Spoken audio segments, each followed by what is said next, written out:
the judge is going to look at what the industry standard is. That's going to be a determining factor in any litigation. If you're in excess of what, quote unquote, an industry standard would be, they're going to deem that as predatory lending. Best ever listeners, before we get into today's episode, I want to mention Trevor McGregor. Trevor is a real estate results coach.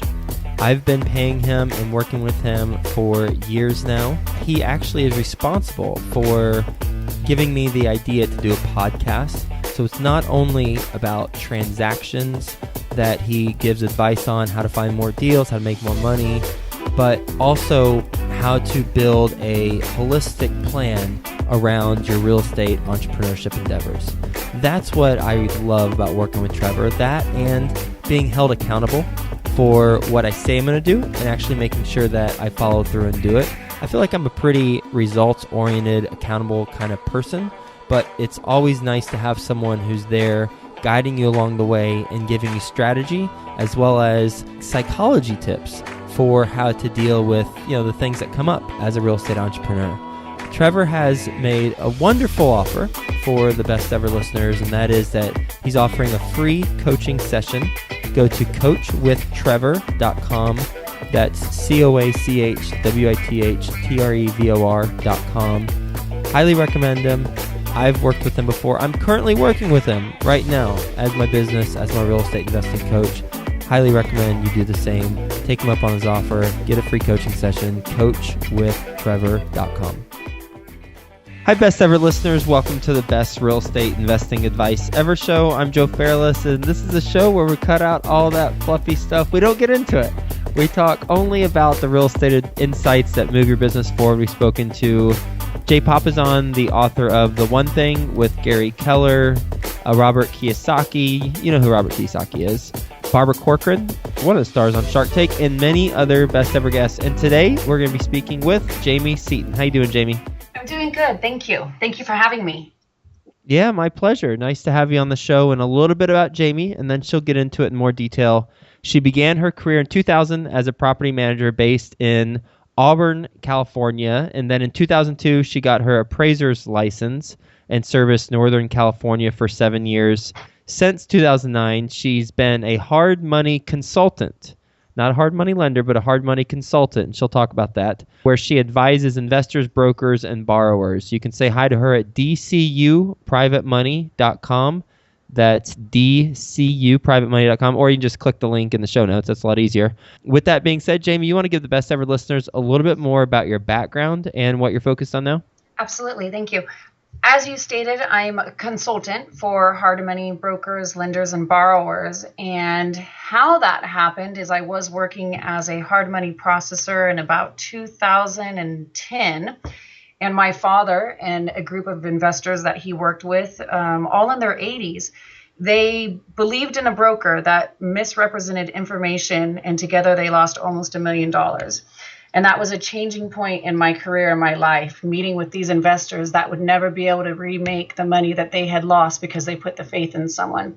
And right after that, I left my job and I created DCU, which helps to educate brokers on compliance and regulations in which they should follow, borrowers on how to look through what a broker represents to make sure that it's not an issue of predatory lending, and lenders to review the investment offering to make sure that the most forward information is being presented to secure their investment.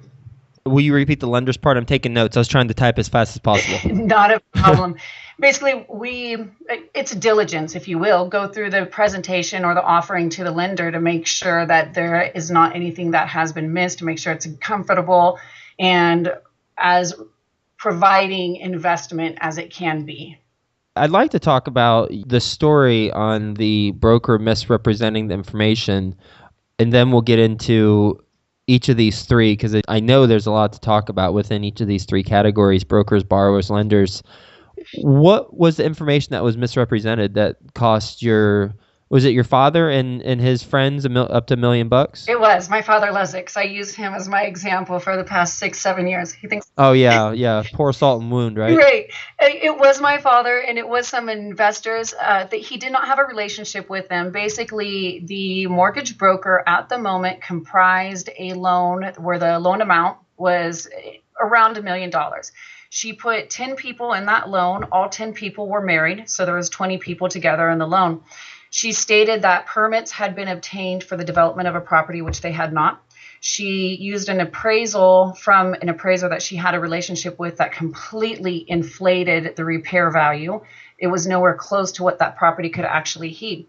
Because all of these investors had a relationship with her and had a positive return record as of that moment, they didn't question the information that was being presented. They accepted what she provided them and decided to do the transaction. Well, the county in which the transaction was done, it's very hard to obtain permits. It's very hard to have plans approved, especially to the scale that this borrower was trying to achieve. So that transaction went into foreclosure. When they went to regain their loss, they were stuck with nothing. It was a piece of land that you couldn't build on, and they lost on that big time. And it was really sad meeting with people in their 80s with tears in their eyes, stating how that was money to go to their grandkids or to go to their children for their college, or just money that had a purpose and a place. And a lot of these people, this wasn't that long ago, 6 years ago, they passed before even receiving a payment on that loan. It was heartbreaking. Yeah, that's disgusting. It is. The permits that had been allegedly obtained it was stated that they were, but then there was no paper trail, or was there a fraudulent paper trail? There was no paper trail at all. Okay. She never provided the information. And then the appraisal overinflated the what numbers? Oh, the after repair value or after completion value. Okay. So there was the vacant land, which had a very accurate value. And then there was the proposed project that was stated to have the approved plans, which were not. And based off of that project, there is a value. But the appraiser went to neighborhoods that had a much superior market appeal and desirability and used those to assess the value. So it was overvalued by about $300,000. What are the repercussions that can take place, or what are the repercussions that can take place against the mortgage broker in this case? The mortgage broker ended up losing her license, but that's it. She took advantage of a lot of investors who trusted her, and this wasn't the only investment project that received a loss. And she lost her license, and that was it. No lawsuit. Even in the event of a lawsuit, I don't know how far it would go. She also filed bankruptcy, and then she disappeared. Literally disappeared. Nobody knows where she is. Well, maybe there's well, I don't know about that. I don't want to wish harm on anybody, so never mind. I won't go there.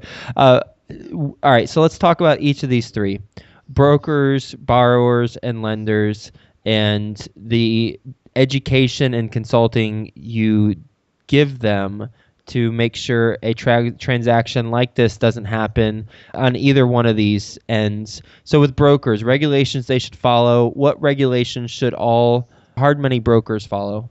Well, it's hard to just give an answer to that because it depends on the type of transaction and the duration of transaction and the experience of the borrower. But one of the main things with hard money lending is there's a fine line between a business purpose transaction and a consumer lending transaction. Business purpose transaction is the opposite of a consumer lending, which means that it's not a transaction in which the loan funds are used for personal benefit or personal use. The documentation and the review that is required to confirm the nature of the transaction so that you have all of the exemptions under RESPA, truth in lending, all of that fun stuff are detrimental to any broker's transactions so that they can confirm, and during an audit they're not going to get fined, or during any type of litigation they're not going to be sitting in front of a judge and the judge saying, hey, why'd you do this? This doesn't make sense. So it basically has to do with the underwriting of the transaction from the information presented by the borrower to confirm that they have the accurate exemptions. And what about the borrowers? When a borrower comes to you and says, "Hey, I'd like some help to make sure I'm following the right process and things are on the up and up," what do you do with them as far as you'd mentioned the issue of predatory lending? It depends on, again, everything is subjective, so it depends on the borrower's needs. There are different borrowers that come into need of hard money lending because they're looking to have all of their transaction financed. those borrowers are usually basing their need of money on what their profit will be on a completed project. What I do is they get a proposal from a lender or from a broker. I review it with them because it's amazing. Some lenders will charge 15% interest rate. In California, Northern California, there is such a demand and need for borrowers because there's a lot more people out there wanting to put forth money and invest money, that's just a ludicrous rate.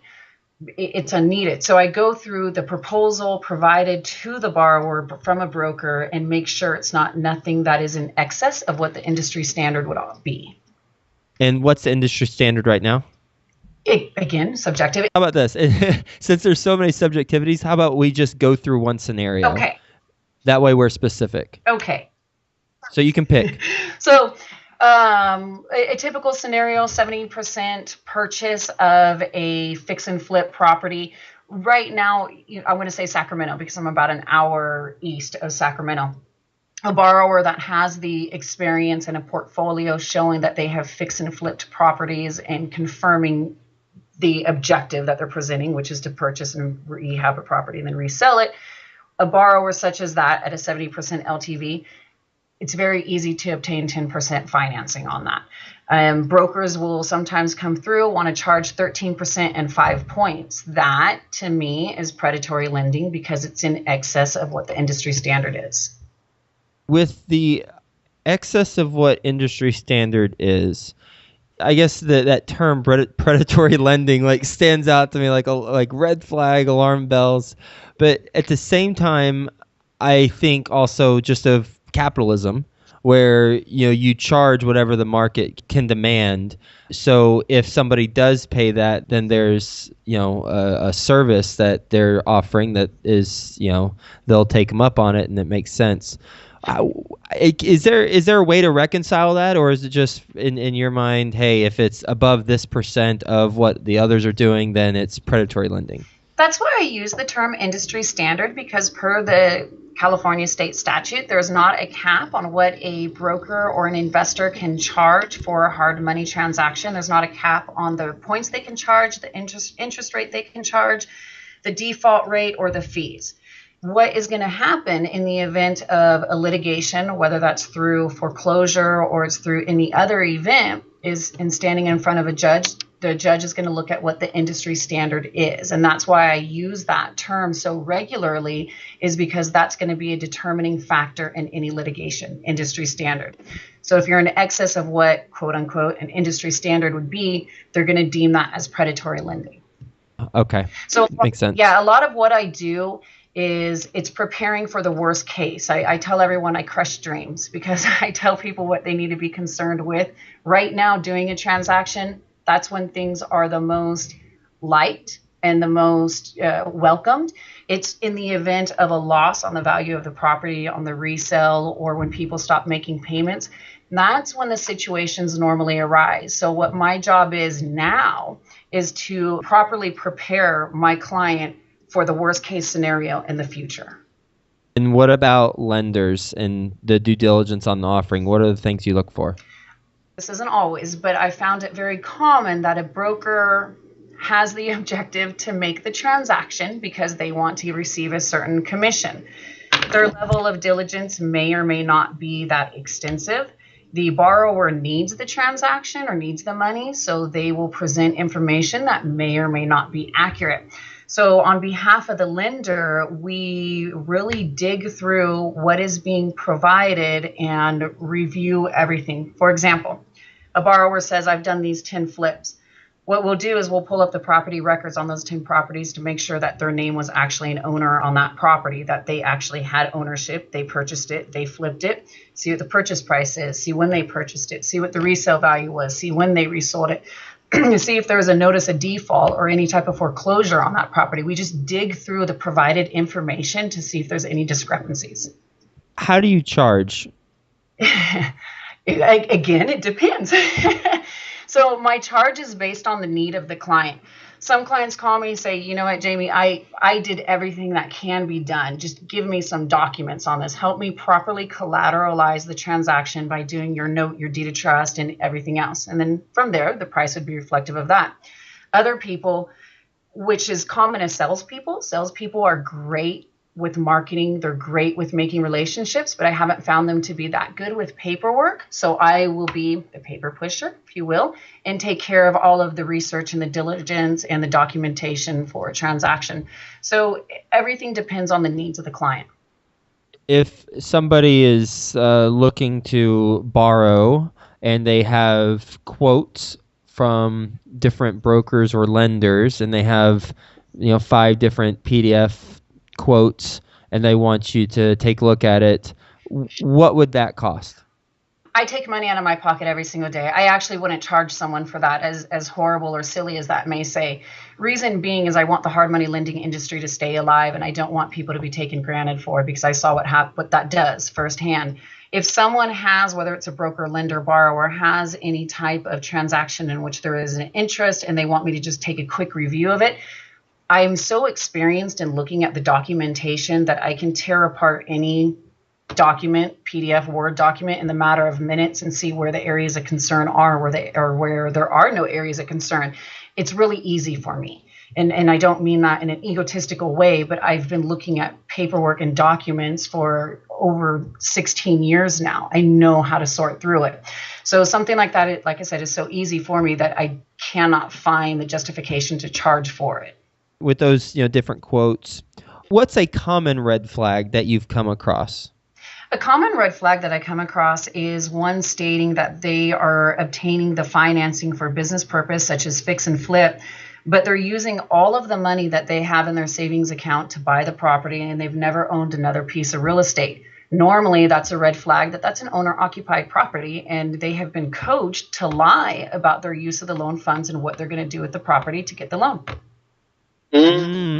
Got it. So they're using their own money to put into some of the property. They need a loan to get the rest of the money, and they're going to actually live in it versus flip it. Right. It's common for someone to first go to a conventional lender, and a conventional lender can't provide the financing because, say, it's someone who's self-employed and they have had a loss in their income over 1 year over the other. They don't have 2 years of steady income, or they haven't filed their taxes, or they just moved and started a new job. For whatever reason, they would be denied institutional financing. The institutional lender knows, hey, I can get a hard money loan, but they can't note that property as a primary residence because all of the regulations and proceedings for that loan changes. So what we're going to do is we're going to say it's non-owner occupied, and they submit it to the broker. Well, again, if someone has $80,000 in their savings and they're using $79,000 to buy a home, and they've never owned a home before, and they're not in the business of fixing and flipping, more than likely you have an owner-occupied property there. Jamie, what's your best real estate investing advice ever? No, know your investment. And it sounds so silly. It really does. But using my father again as an example, had he done his diligence to confirm that the permits were in place, he would know that he was being presented false information.